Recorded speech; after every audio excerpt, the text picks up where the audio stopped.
Howdy, folks. Welcome to Retsutalk, episode 43. Slow Beef, you're here. What's up? Oh, not much. The usual, you know. Yeah, the same. And you know what? I'm in the mood for a complete bro out. You know what I mean? Okay. Sure, I'm down with that. Who do we have? This was not in my contract. And a third voice I hear? Who could that be?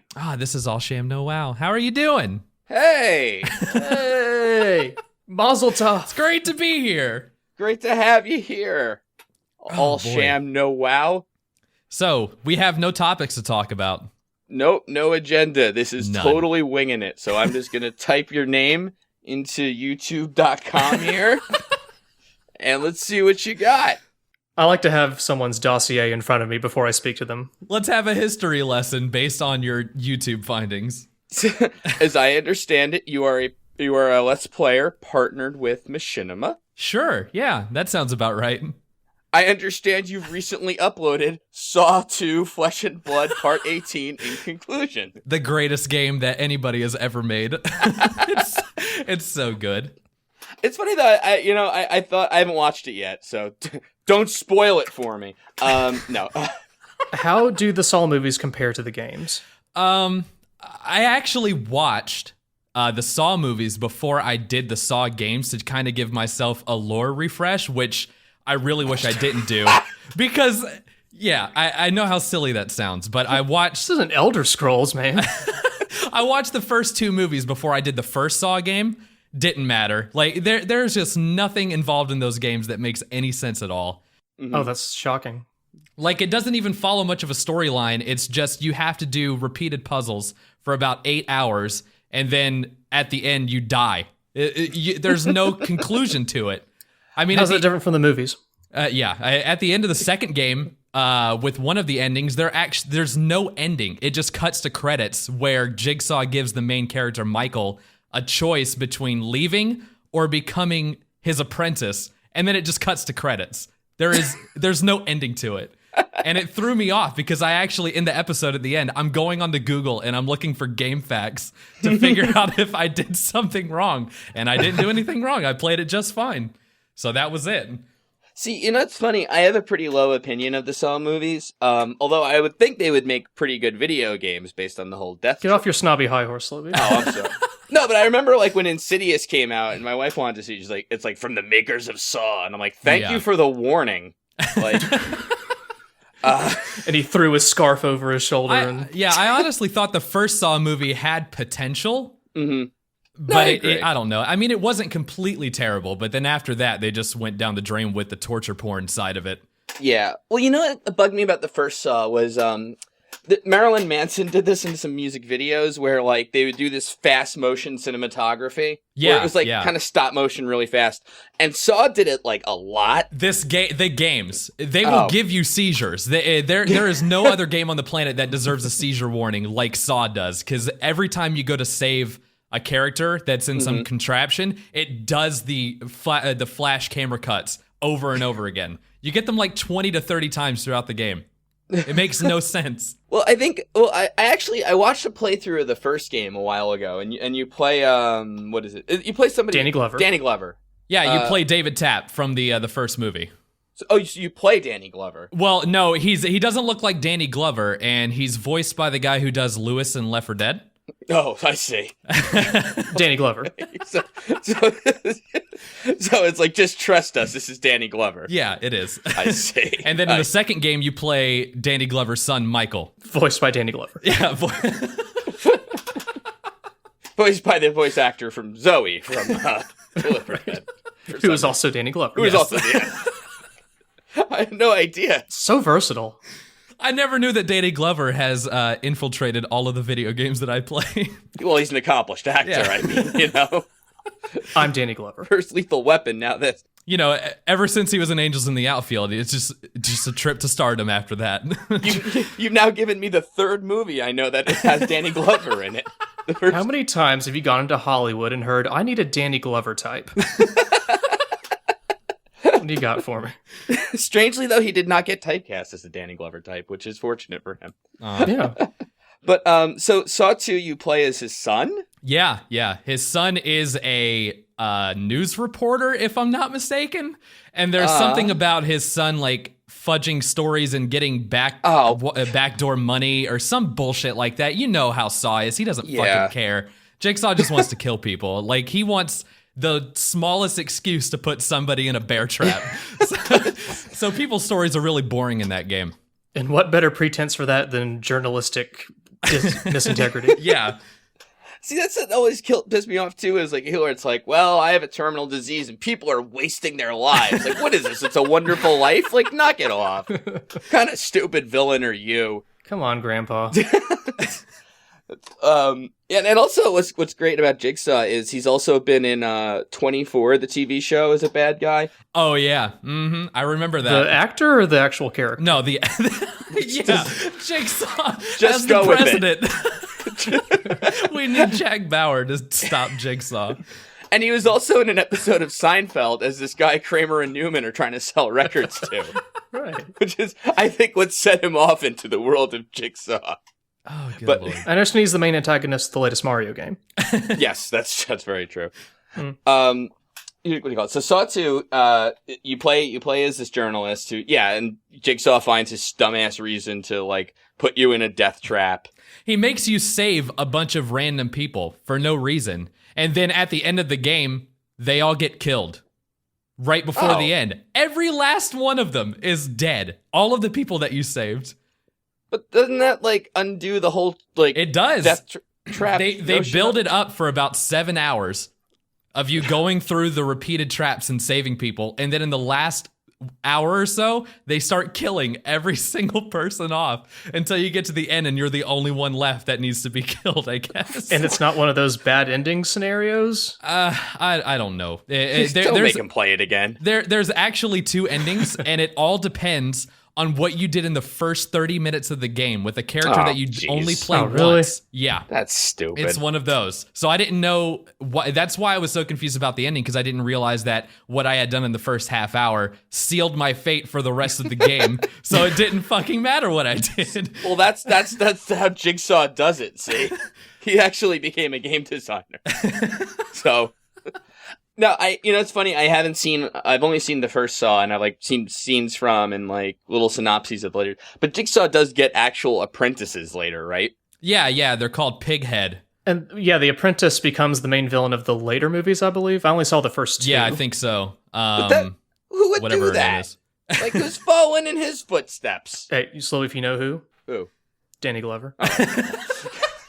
You got me there. Yeah. But it's like the premise alone. You can say find one guy psychotic, but then I'm getting too old for this murder. Isn't this apprentice someone who is like in one of his death traps too?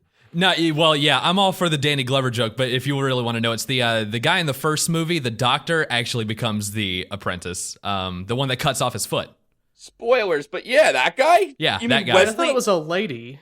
No, well, it was at first. Yeah, it was at first. It was a woman that went through a jigsaw trap before the plot of the first movie, and then he uses the doctor to do surgeries on people, because they're in the later movies there are people who get shit like surgically implanted in them. That's the doctor from the first movie doing that, the one that cut off his foot. So let me get this straight. This guy gets caught in a death trap, cuts his own foot off, and is like, I liked what he did with this. This was really... I want to get into this trade. Is he board certified? This is good. Oh, good Lord. He's probably got his foot like hanging over the mantle or something. They sit next to each other every Christmas and reminisce about the time that they were stuck in that bathroom together. He had to do an interview with the little clown and the jigsaw on the TV. And now Obamacare covers time bombs planted in chest cavities.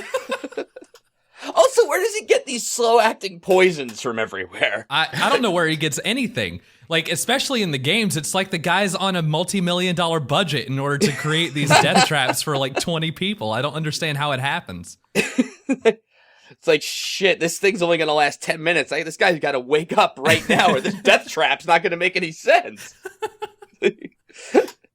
Oh, Jigsaw. I see you've also, you got a playlist here for Dead Rising 2. Yeah, I've got, most of my Let's Plays, I try to pick games that I'm going to riff on that are just really silly. They're very lowbrow Let's Plays. But there's a couple like there are highbrow Let's Plays? Yeah. to say high that there are class. highbrow Let's Plays. The kind like Darren Aronofsky makes movies about, right? Yeah. Sorry, go on. But a couple like Dead Rising 2 or Bully are games that I actually enjoy, but are also in the same vein of just humor. I'm not trying to play serious games and then be the jerk off that talks during a serious cutscene or something. I don't know. It's just not my thing. So I just try to play games that either people don't really play that much and I can make fun of them, like the Saw series. I don't know how many people have played those games. So I suffered through that for everybody's enjoyment. I played So that's why you streamed The Last of Us the other night, because that's just a goofy whack fest. Yeah. I stream The Last of Us and I do make fun of everybody, even though the plot is very serious. And I love that game. I really do. But I like making fun of the characters. It's fun. What were you going to say? That's something that's come up, like, with us, too, in some of the games, when we make fun of games, besides just people. Or whatever, where people are like, well, how do you make fun of shit you like? Like, well, it's easy, actually, Yeah. It's like one of my favorite channels is Best Friends, and they did a Last of Us Let's Play, and that's actually how I first saw the game before I got a PS3. And they're making jokes. They call Ellie garbage for 99% of the game. That's just the nickname they gave her. So I mean, they're taking this beautiful story of Joel and Ellie and shitting all over it the entire time. But some people like that. I'm very much a fan of it, but I don't really do it myself with. I think the only game that I've played that I would take seriously is probably BioShock 2. But I did that really early on in my YouTube career where I was a complete joke, I would say. I've been a complete joke for a long time. And I've finally gotten to a point where I can say that I would be able to watch my own video without throwing up. It took a long time to get to that point. I'm still not there. One day, I hope.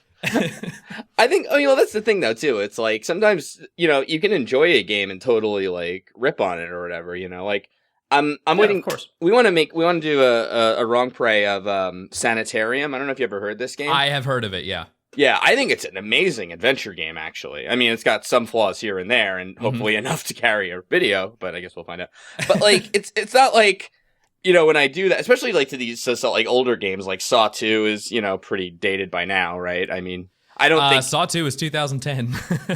No, but still, like, I mean, I don't think... I mean, it's not too far back. Yeah, I mean, I get you, but I'm just saying that, like, saying... I don't know, like, controls in this game aren't that great. It's not like that's hurting Saw 2's sales. Oh, no, like, no. Like, Saw 2 in 2013 is going to see this fucking dip, and they're like, damn you, AllShamNoWow. You ruined our chances at a trilogy.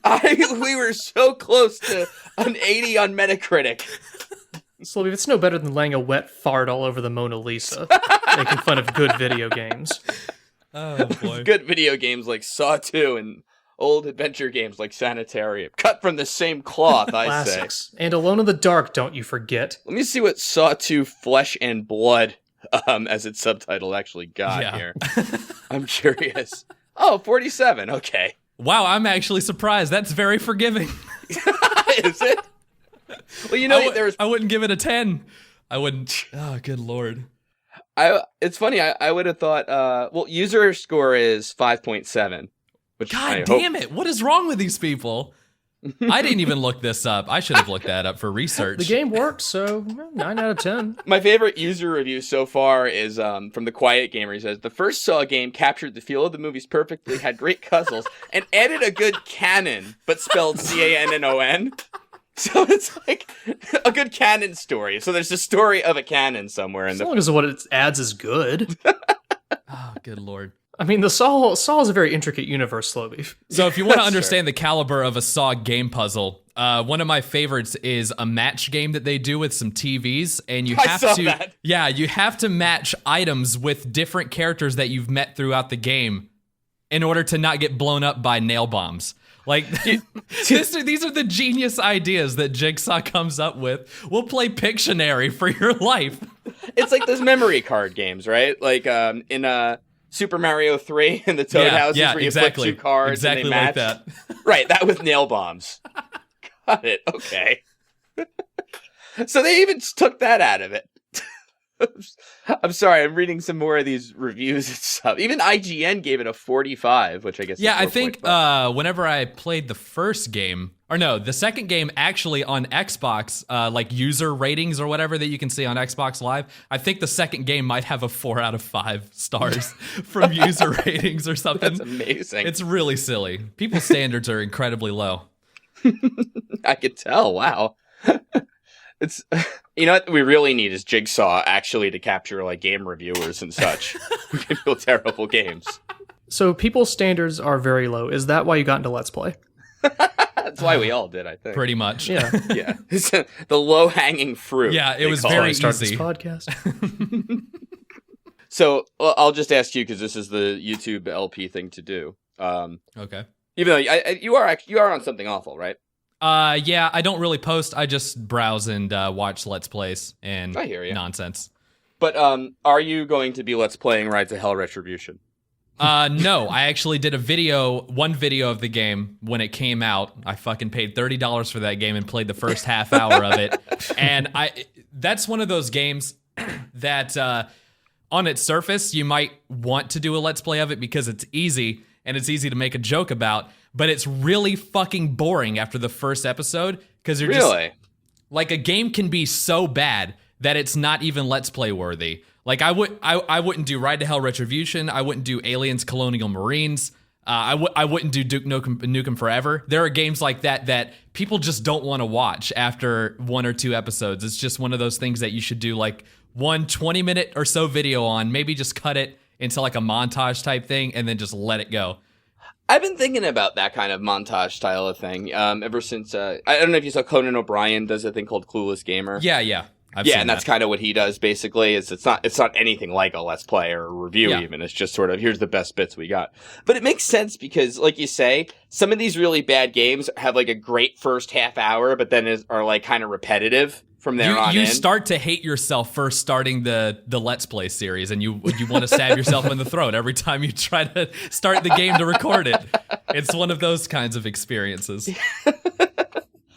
It's odd that Danny Glover is so good at it, but That's what he does. it really is. Jeez. Have you decided what you're doing for this generation of consoles yet? Well, I'm not planning on getting either the Xbox One or the PS4 for a while. My purchase is going to be based on Rock Band 4 being announced, and then I'll get an Xbox One. I don't really care to play any of the newer games right now, and they don't really have much of a lineup in the first place. Nothing that I want to play at all. You don't want to play Rise? No, I think the only game at launch that I would want to play on either console is Dead Rising 3. As much as I hated their initial marketing push, like it just made the game look like complete garbage. It doesn't look as bad. Yeah, it doesn't look as bad now. But the color palette being changed is really annoying to me because I'm a big fan of the brightness of Dead Rising and Dead Rising 2. Like that added a lot of character to it for me. Yeah, I agree. The fact that they switched over to a browner, grayer color palette, it just looks really bad. Well, that's the thing. It seems grittier now, which is kind of odd, you know? Well, like they said themselves, they were trying to entice the Call of Duty fans, which I don't know why you would ever... Yeah, that was a fucking quote from somebody that was working on the game. Like, whenever the announcements were first coming through and they showed the first trailer of the game, like, that was a big quote that came out of it, was that they were trying to get Call of Duty fans to play their game. I don't know. I wonder if, like, game developers, because, you know, I've heard people talk about, like, the measures of success in game sales and shit like that. I wonder if that's, like, the gold standard is Call of Duty, you know, without kind of realizing that sort of bridges, like, there's people who don't really like video games, but like Call of Duty or just, like, give it, like, I don't understand, for example, like, why they're bothering with single-player campaigns in the Call of Duty games anymore. Yeah, there's no point. Yeah, like, it's all the multiplayer, and it's like... They're deep and rich stories. It's like, well, we got a dog. Like, that's the innovation, the dog. We got Jigsaw in this one. Yeah. Danny Glover stars as the dog in the next Call of Duty game. And you have to save Danny Glover from... Getting too old to lick my nuts. That was an excellent Danny Glover, by the way. Thank you. Just licking Danny Glover's nuts. That's all these people are doing. The greatest cutscene of all time. It will win awards. Oh boy. Oh my god. So yeah, the only like we were talking about before we started recording, the only research we've done on this is Diabetes has apparently watched your stream of The Last of Us. Yeah, man. I took the lead on the deep research this time. I'm so famous. Everybody knows who I am. Absolutely. This is your caliber for choosing podcast guests, is getting people that you don't even know what they do. I just tweet out, does anyone want to talk to me? And then I rank them by subscribers. No, Exactly. Yes. You know, one thing you said on your stream that I thought was interesting was that you said our comment sections are perfect. I said immaculate, I think was the word that I used, was immaculate. Immaculate. Whose? Right. Whose comment sections? Your comment section. Ours? Really? That was my Seriously, reaction. You should go look at one of your comment sections and see how many people actually make decent jokes or say something worthwhile, and then go to my comment section and then throw yourself out of a window, because you won't want to ever go anywhere in your life again after reading that. It's bad. The difference is, though, you have going just by subs, which I don't think is a super accurate thing, but like still, it's like you have 4 times the audience we do roughly. Yeah. So I guess you got to take the good with the bad. But well, I mean, even Super Best Friends has a really good comment section, and they're a pretty big channel, and they're as high as it goes in what I've seen when it comes to subscriber count and having a comment section that doesn't make you want to throw up. So I don't know how to get it to a good point. It's very elusive. I think it's a lost cause, more or less. I should just give up on trying to have a decent comment section on YouTube. I see, by the way, you have 5 people who apparently don't like you. And I'm basing that on, we have 1 person who doesn't like us. Like every single retsupurae video we load, there is 1 dislike like 10 minutes later. Does he ever leave a comment saying that he disliked? So you really feel it tear down into your flesh? He really wants to hurt you. That dislike is doing a lot of damage. I know. It's skewing the goddamn system. The Google Plus made it too complicated to comment anyway. So. You know, it's interesting because the way YouTube algorithms work, dislikes and likes both give the same benefit in search results. So it doesn't matter whether you like or dislike, it's all the same. It means nothing.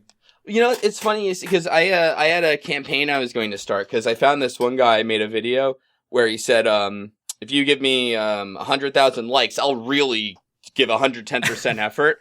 And I wanted to give out, like, I will give you a copy of Saints Row 4 if you go dislike his video before someone told me. Was that the Rad Brad? Yes, it was. You know, there's a lot of people, there's a lot of YouTubers where I go to their channels every once in a while, and I see what they're up to in terms of whoring themselves out to try to get more YouTube views. Yes. And I do it as like a self-loathing type of thing, and the Rad Brad is one of them. I go to his channel and see how many likes he's asking for on this video. How many tens of thousands. I know. But it works. It does. It works so flawlessly. It's amazing. I know. But that one especially, I was like, it was killing me because he's like, I'll give you 110%. Like, you're just telling them outright, like, I'm not going to bother. I don't care about this Let's Play unless you like my video. I don't even play video games for fun. Unless you're willing to help me game YouTube search algorithm, I'm not even bothering. Fuck off. Like, wow. And they're eating it up. They're like, you got it, pal. Here's my like, ding. I want this to be on the front page. Here you go. It's amazing.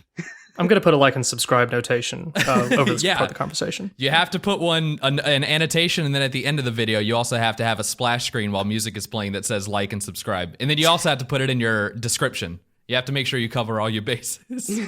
If by the way, you want to hear the rest of this podcast, we will need at least, let's go 1,000. Nah, you guys should sign up for the YouTube subscription service that's coming out soon, and just run your channel based on subscriptions. That's the most ridiculous thing. It is. It's the dumbest thing ever. Because when I got the email for it, they say that it's an all or nothing. You can't. You have to hide all of your content behind a subscription paywall, or not at all. So how are you supposed to build an audience if you have to make people pay to watch your shit in the first place? Like, they're not going to pay you $5 a month to watch your one video. I don't get it. How are they supposed to find you and be like, I want to see more? Exactly. Well, I don't. That doesn't make any sense to me. I guess you'd have to do some freemium model where it's like, I thought the way that it was going to go is that you have your normal videos and then maybe you do some exclusive content for people that subscribe. And I'm like, well, maybe that could work. But no, it's that all or nothing. Or can we do the something awful route and just flip it on and off? Yeah, exactly. I think what it should be like the App Store, where it's like you have the light version for the video. You make a whole new channel and they just end. Freemium YouTube content. Or just like microtransactions. Yes! Like, wait, I got it. It's like a striptease thing. You have annotations covering the whole video, and you gotta pay 99 cents to remove one annotation. You want to dislike our video now? That'll be $5. Perfect. I love it.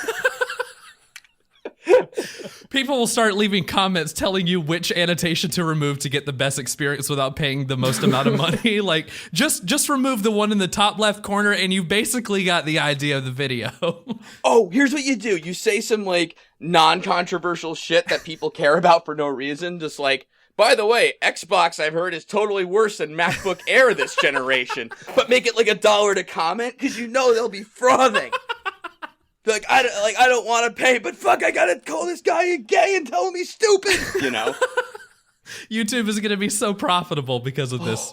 Holy shit, I should be working for Google. Anybody could, really. Yeah, actually, yeah. The YouTube side of it is just, yeah, the whole new comment section thing, I just don't seem to get at all. Well, it makes sense from Google's standpoint to get everything under one account login because they have that for every single other thing that Google runs except for YouTube because they bought that.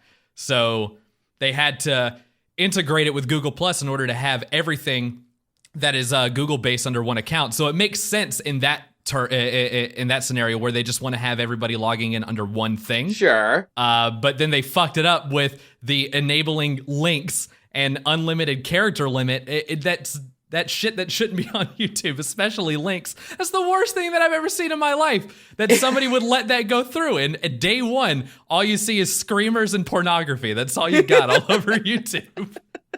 And screaming pornography with Danny Glover.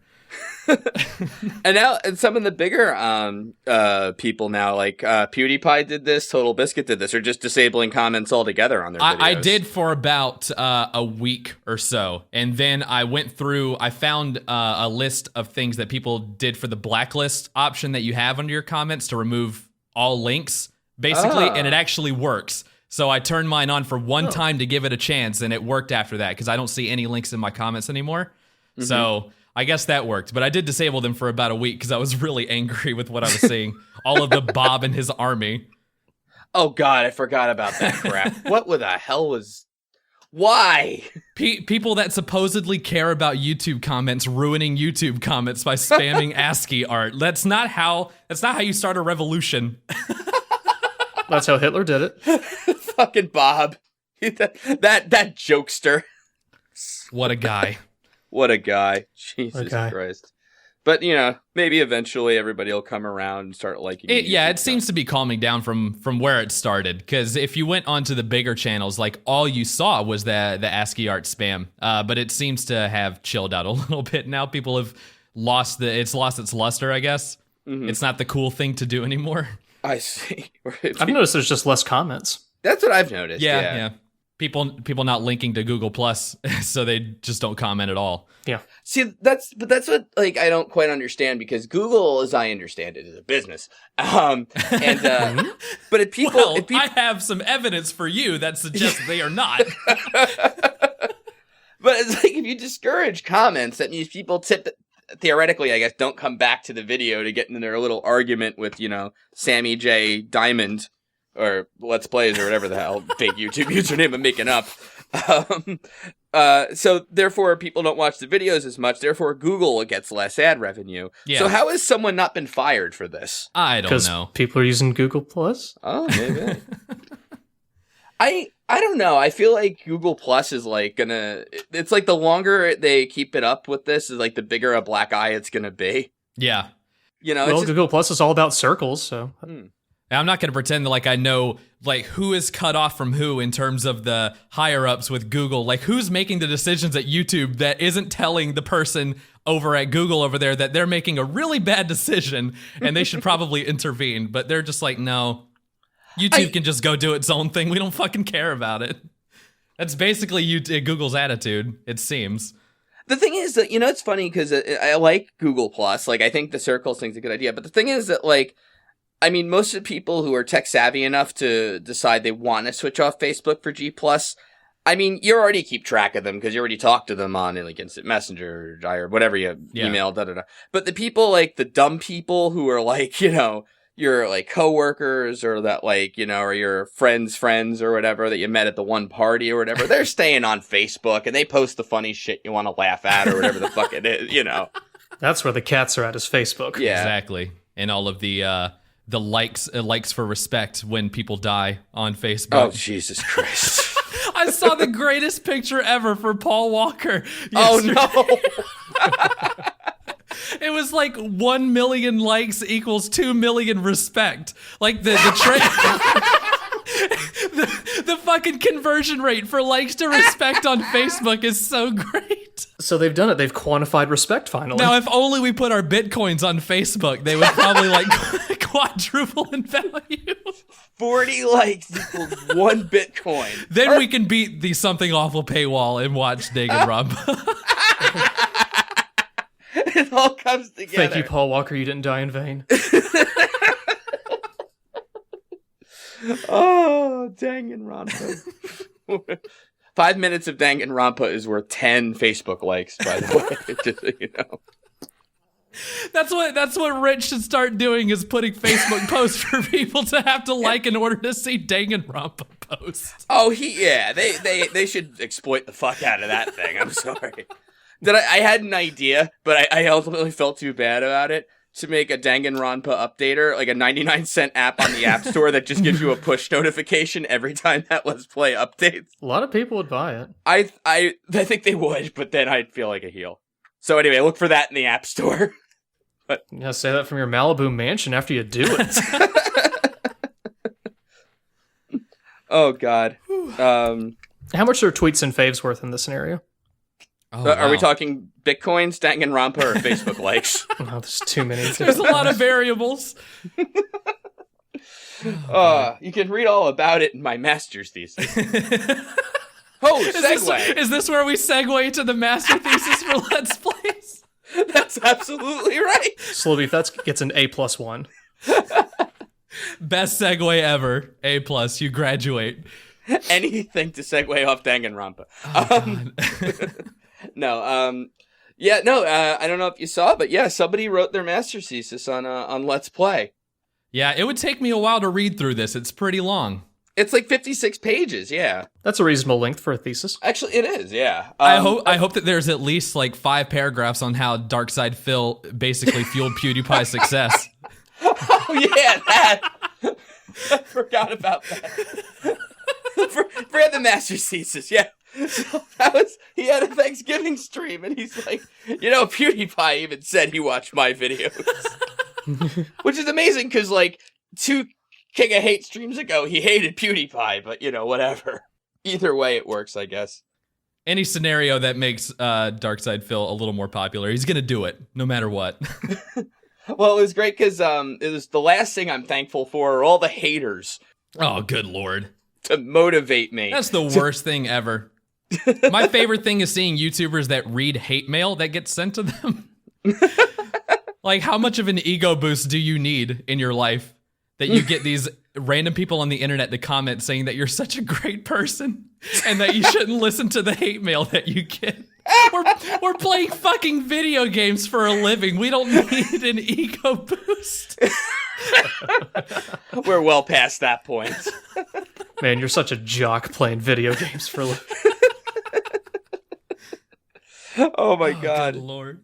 Have you met any of your fans in real life? Fans, no. Nobody has actually ever recognized me. I've been with other YouTuber friends out, and they've gotten recognized, but I was just off doing whatever. I think the one that I remember was being with my friend Jordan, who is Captain Sparkles on YouTube at Six Flags, and he got recognized, but I was just ordering pizza. Nobody gave a shit about me, and I'm glad to keep it there. I don't like interaction with random people because I'm very scared of it. I don't want to run into the wrong kind of person who just awkwardly asks me questions or wants me to do whatever. I just want to live my life and ride a roller coaster. I hear you. That's all I want to do. That's sensible. It's weird for me to think that somebody would want to get my autograph or a picture. Like, it's still something that I haven't come to terms with at all because I've never been in that experience yet. Have you been to any video game conventions or anything like that? I went to PAX. That was in 2011. So I was still a relatively small channel back then. But I plan on going to PAX East next year. I've got my tickets and my hotel booked. So actually, you guys are going there, aren't you? And We are. As soon as I heard that, I'm like, oh God, I'm gonna meet Retsupurae. I hope you realize that I am really a fanboy. No, come on. Really a fanboy of Retsupurae. It's horrible. Yeah, well, we don't like to interact with people either, so fuck off. Don't listen to him. Please, when you meet us, plug our channel. We are desperate for subscribers. Oh, I will. No. So you like Retsutalk? Wait, was that Jigsaw or Danny Glover? Both. Oh, okay. Gotcha. Hey, you want to play a game on the internet?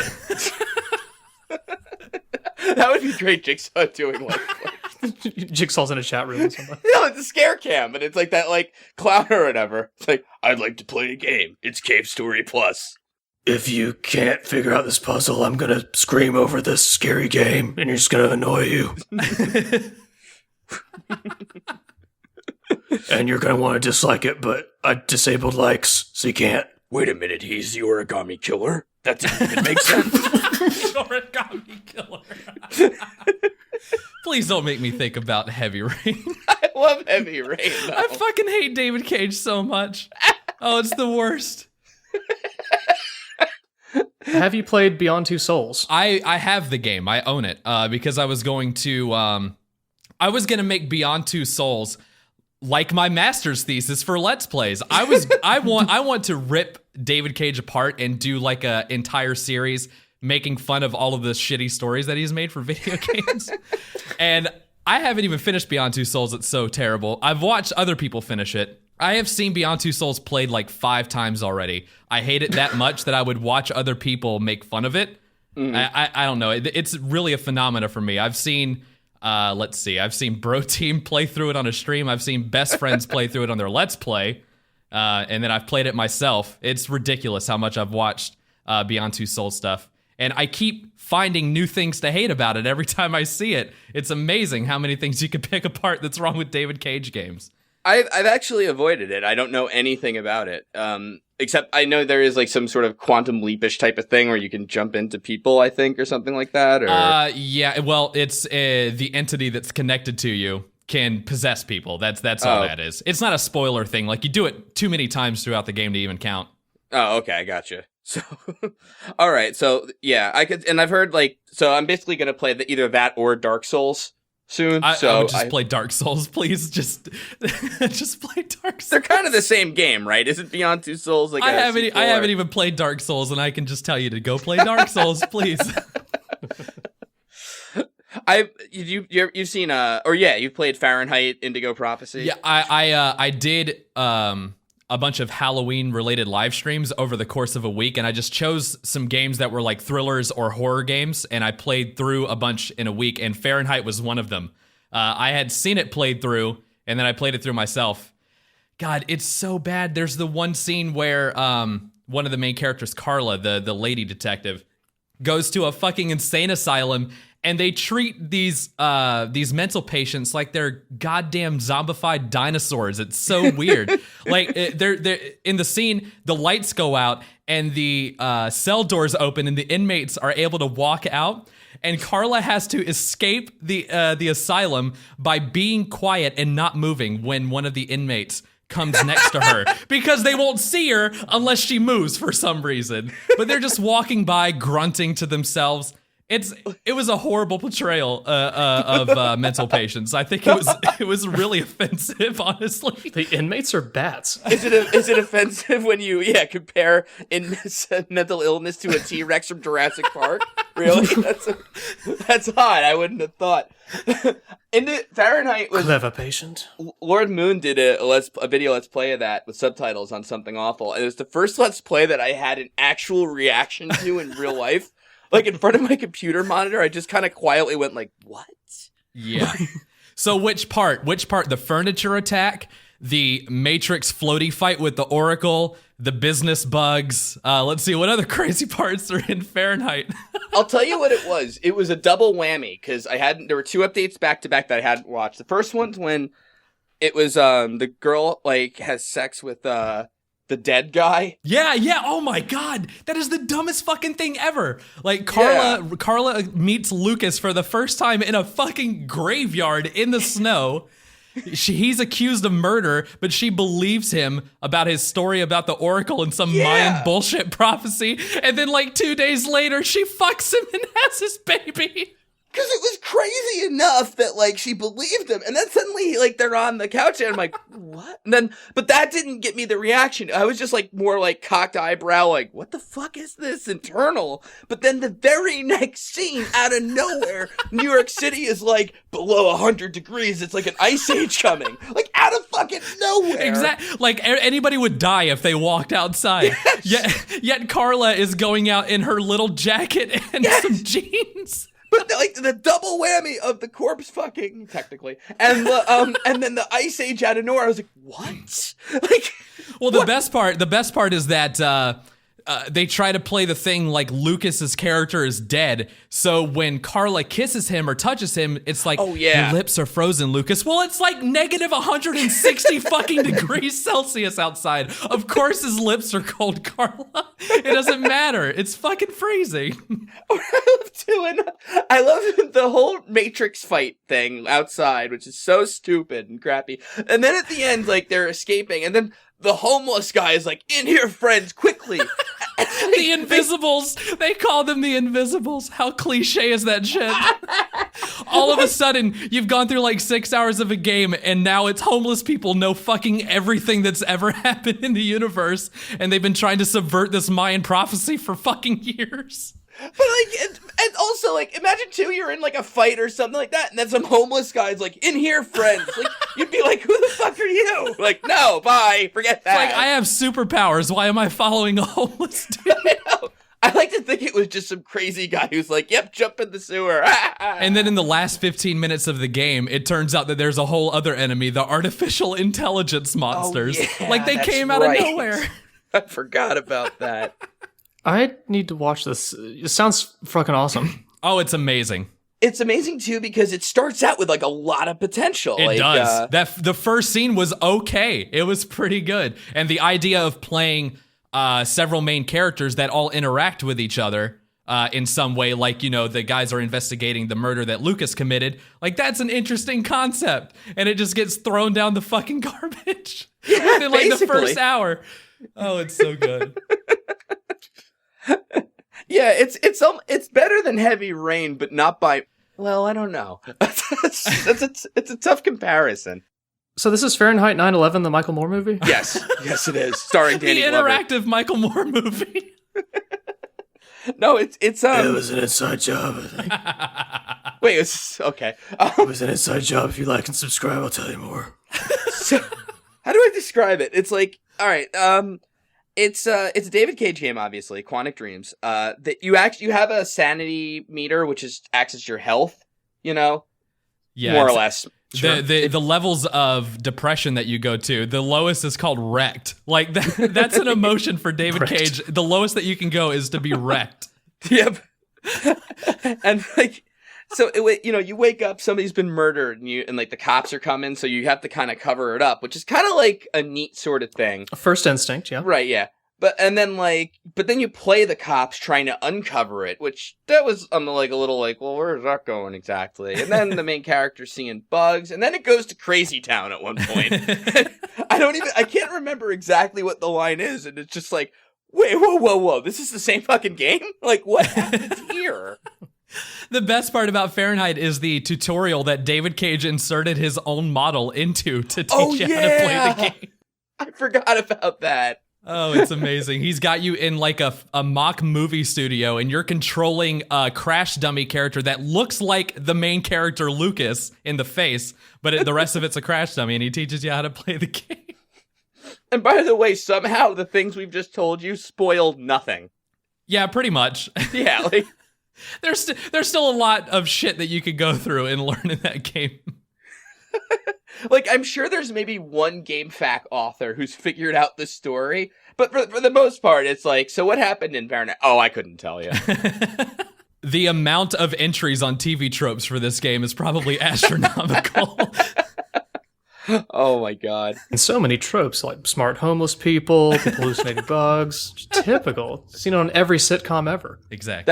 That reminds me. Do you have a Wikitubia entry? Do you know, or I have no idea. I've never looked that up. I've heard you guys talk about it, and I'm like, I can't go and see if I have one because it'll make me want to kill myself if somebody's written something about me that's really stupid. Oh, you're here. Like they know who I am.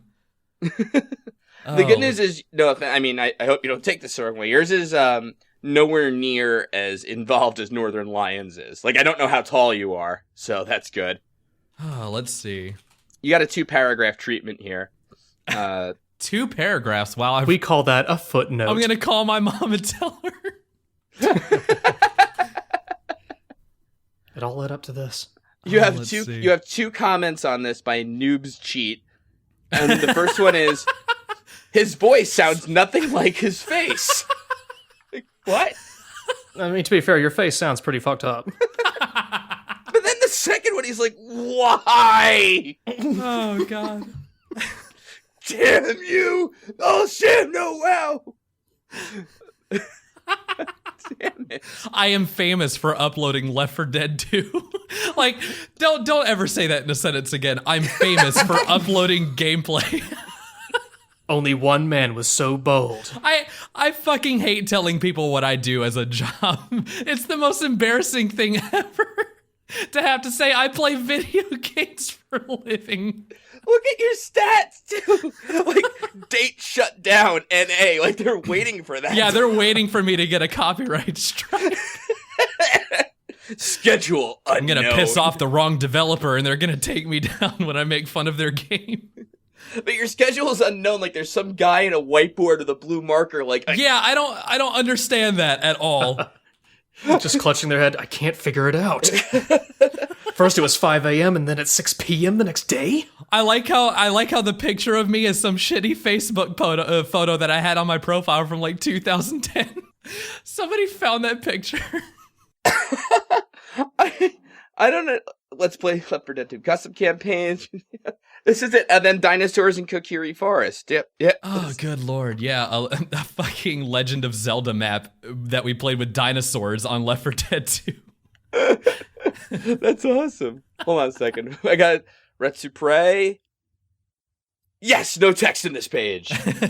On Wikitubia? On Wikitubia. Can I go in there and delete everything that's on my profile and nobody will get mad at me? Hey, it's a fucking wiki. Do what you like. I'll do it. I'll put in false information about myself. Do you do this for a living? Oh, yeah. Okay. I actually was able to move out to Los Angeles on YouTube money, which is weird to say. It's it's really stupid. We're nowhere there, but like, I mean, we split, our. But I understand. One day, though, if one of us gets murdered by the other, then we'll be famous, fortunately. That's what keeps us going. No probable cause there. Just let him go on about his life. There's no reason. I just imagine now the cops from Fahrenheit Indigo Prophecy looking at your YouTube page for evidence and saying, okay, they had this many subscribers. It makes sense that diabetes killed Slow Beef so he can take the fame for himself. David Cage will make a game about you starring Danny Glover.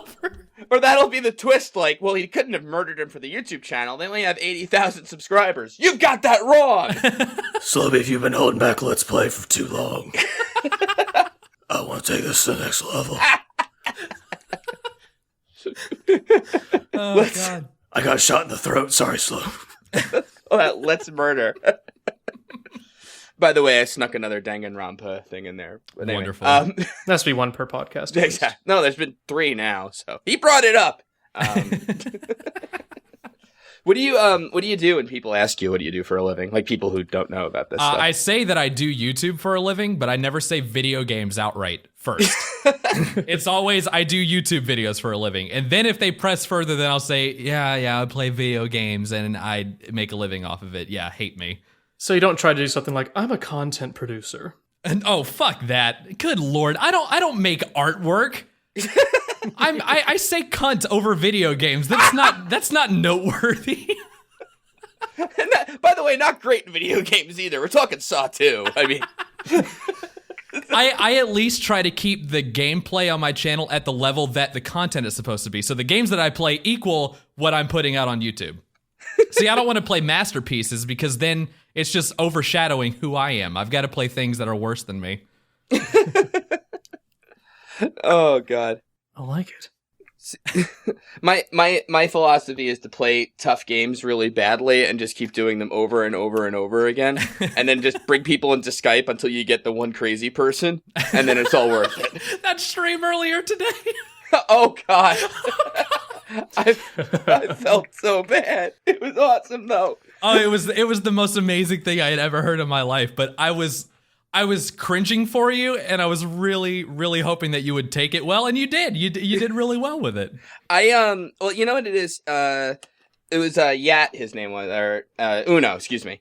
And he randomly would just call me on Skype. Uh-huh. And I never picked up because, like, when people just randomly call you, It's a red flag. yeah, it's kind of like, and not that you don't want to talk to the person, but sometimes you're just like, I don't know, maybe later, and so he would do that. Sometimes I'd even take callers in the middle of a stream, and he'd call me anyway, and I'm like, no, just remember to message me. I can slow keep on Skype, but then, like, finally, I'm like, oh, I gotta get him in. And he was awesome! I'm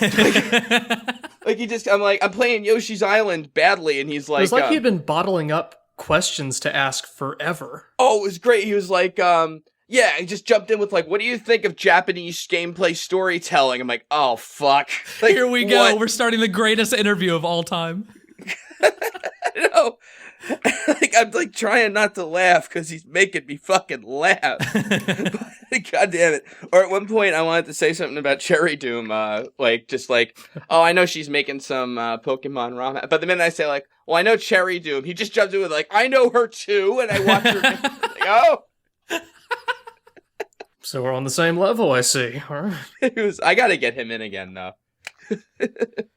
But, holy shit. We could have a Japanese storytelling podcast. Absolutely. Exactly.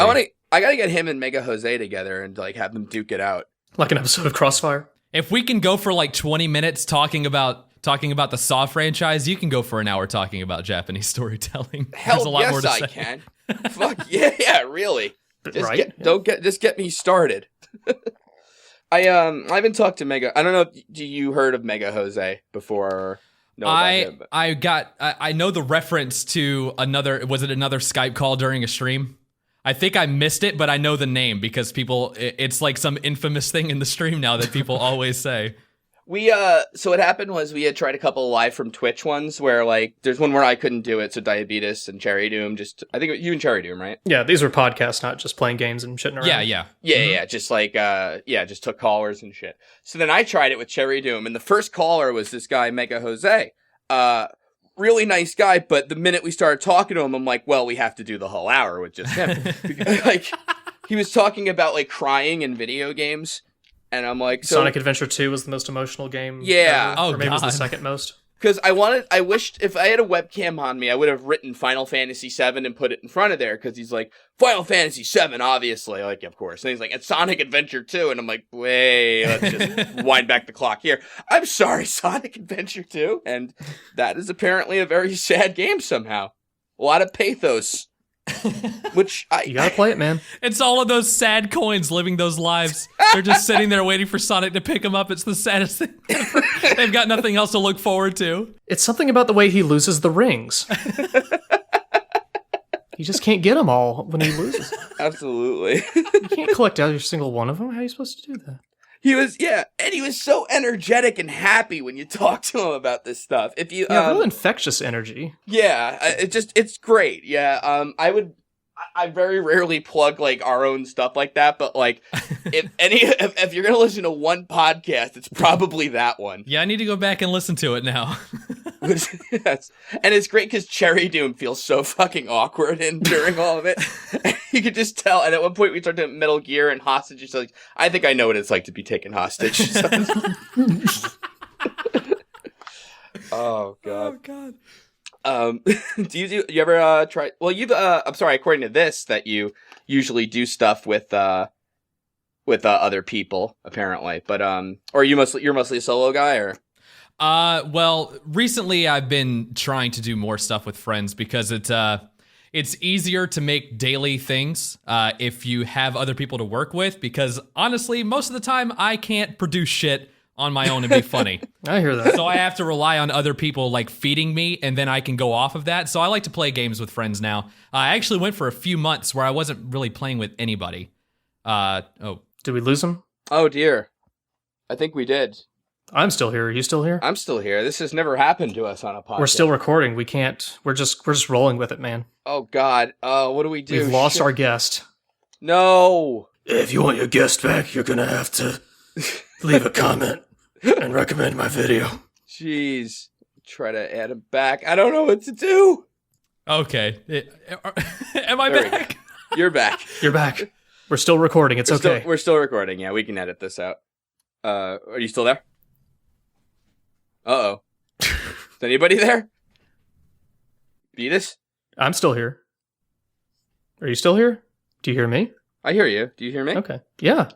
Oh, no. Did we lose him again? Look, do you want to just move to Los Angeles and finish this podcast? Yeah, I think that's probably the best way to do it. I think that's the only chance we have. Oh, no. Wow. You know what's funny is now that he's gone, it's like I have nothing to say to you. Yeah. I mean, we can only interact with each other when there's a mediator in between us. It's sort of ironic that he said that thing about feeding off other people, and the second he's gone, it's like there's just silence between us. It's like, and here's a clear example of that. Interact with people. Who would need to do that? Where'd he go? Am I here now? You're here now. You're here. What the fuck is happening? Well, you know what the best was is you said that thing about feeding off other people. The second you were gone, I had nothing to say to this guy. Great. I just folded my arms and looked the other way. assuming whatever way I was looking was towards him. Oh, good lord. Yeah, I didn't know where I got cut off there, so I felt really awkward when I noticed that the call said that it was dropping and it needed to try to get you back, and I'm like, oh, well, I started going on this whole tangent. The moment we feel like we've done our piece, we just hang up on the guest. You're saying it's tough to make daily content. Yeah. I tried doing pretty much all solo stuff for a few months, and it actually kind of made me miserable to, I mean, Let's Plays are easier for me to do. It's trying to do different games all the time and coming up with something fun to do, like a good idea to do in a game that I can do by myself. It's just much easier when you rope in a second or third person and you can just goof off with each other. It's easier to make funny things that way. No, totally agree. I hear that, yeah. Yeah, absolutely. And it's tough in general to make daily content, and, but it's apparently that's the problem is if you want to be, I guess, competing at this, like, high-level professional YouTube start, you have to put out a pretty good update schedule. Yeah.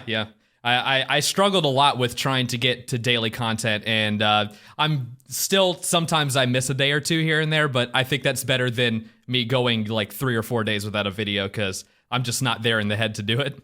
Yeah, I hear you. Because if I don't feel like I can be funny, I won't even try to record something because I don't want to be miserable or make anybody have to watch that. Well, you're 1 in a million, man, on YouTube.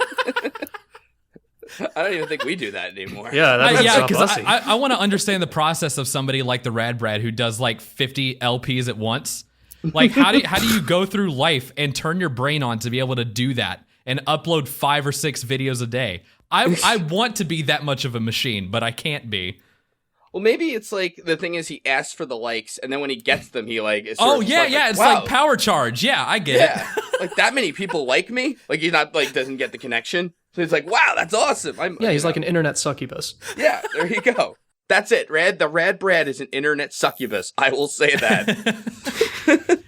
It's like when you guys did Retsu Blitz, I can't believe that you were able to fucking do 3 videos a day that were pretty quality for the entire month. Like, I don't think that there's anybody else that could try to do 3 videos a day and actually make them decent for that long of a time.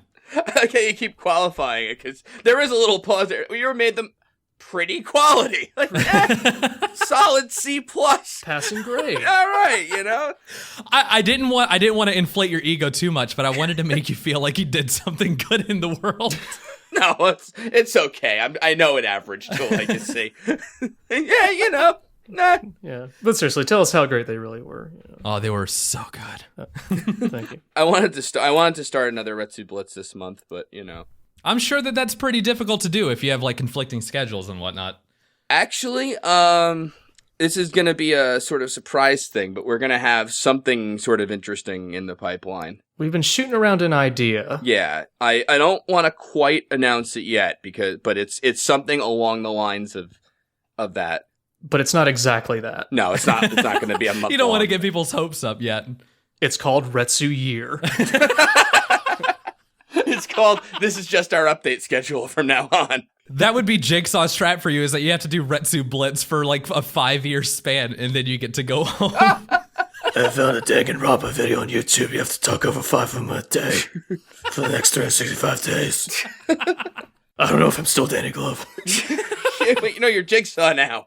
All right. Do you want to let's play a game? They basically just become the same character. More or less. Well, you made it the whole hour with Retsupurae. Oh God! Congratulations. I think my head is on fire from all of the laughing. It's a little too much. I had a great time. This was fun. Thank you. We had a great time with you. Yeah, it was good having you. Is there anything you'd like to plug besides your channel? No, don't watch my YouTube videos. It's not worth it. Oh, do it. Watch him. AllShamNoWow. I'll say if I'm gonna say anything nice about myself, I think my Saw 2 Let's Play was okay. If you want to watch that, go for it. I'll be completely honest here, and I didn't blow smoke up your ass. I am intrigued by it, and I am going to watch it. Go for it. Sometime later. I make really terrible jokes all the time. Yeah, I think. Well, they're better than mine. Believe me. Without even hearing them, they're better than mine. I know. I got the Southern Pun Master here to make us look good, basically, and that's New Galaxy 2 video coming soon. the guy who can't even keep his 2 impressions straight. I'm Danny Glover, aren't I? Yes, that sounds just like Danny Glover. Thank you. That gruff fucking Danny Glover. I'm getting too old for this shit. Wait, am I playing a game? I'm a Danny Glover. Into this update, I planted an explosive in your chest. Does that sound about right? Hello, everyone. I am Danny Glover, and welcome to You're Going to Play a Game for Your Life. Oh, my God. Well, thank you very much for coming on with us. Thank you for having me. It was very fun. And we'll look forward to meeting you over at PAX. That will be very Most good. def. Worth all of the fucking money that it takes to get to PAX East. It's so expensive. I know, but hey, you're making those big YouTube bucks. No complaint. Very, very large YouTube dollars. Trust exactly. me. I roll in them. They're actually big dollars, like literally large bills, like posters. Really, it's crazy. They send them in the mail to us by like airmail. They just send these giant fucking YouTube dollar bills in. Depends on how many likes you get, right? Like we were talking about before. Yeah. And if you get 1 million subs, you can you get the golden YouTube play button. That thing is fucking huge. I was very surprised by how big that thing is. I've actually got I've got the camera bag, and then they gave me a $500 gift card. So I know that I've made it because I was able to buy my wife a camera without paying for it myself. If has anyone already done this thing where if it's like if I reach the subscriber goal to get the golden play button, I will throw it out a window. I really wish that somebody would do that. I'll do it. It's very nice. I've seen one. Awesome. All right. So remember, subscribe to Retsupurae, and you too can see the golden play button thrown out a window. Please get them to 1 million subscribers. So they can make a viral video about destroying something precious. They'll be like all of the people who destroy PS4s in a GameStop line. They're so edgy. You okay? Yeah, I just drank while you said that. Drank some coffee while you said that. Oh, awesome. He's dying. I am. Yeah, pretty Fucking much. Jigsaw. Jigsaw's plot finally worked. Retsu Blitz is over. All right. Better hurry because we have to do one podcast a day for this month. Oh, did I spoil it? No. That might be the easier Retsu Blitz. Let's just talk to random people and feed off their energy. Exactly. Awesome. Alrighty, folks. That's a podcast, isn't it? Yeah. Too much carrying on with Danny Glover. You can call it a podcast. I'm sorry, I can't call it a podcast? You can. Oh, It meets the criteria. It's passable quality. All right. Later, everybody. Later.